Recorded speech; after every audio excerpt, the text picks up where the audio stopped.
In this video, I'll show you how to download and install CapCut on your Windows PC. First, open the Start menu and type Microsoft Store. Then click to open it. In the Microsoft Store, go to the search bar at the top and type CapCut. Once you see the official CapCut app in the results, click on it. Then click on the Install button.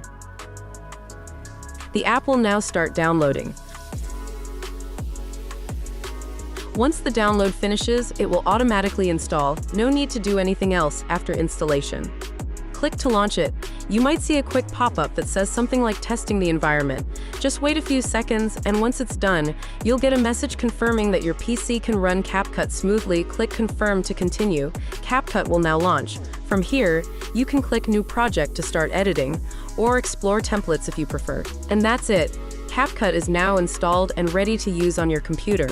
If you found this guide helpful, don't forget to like the video and subscribe.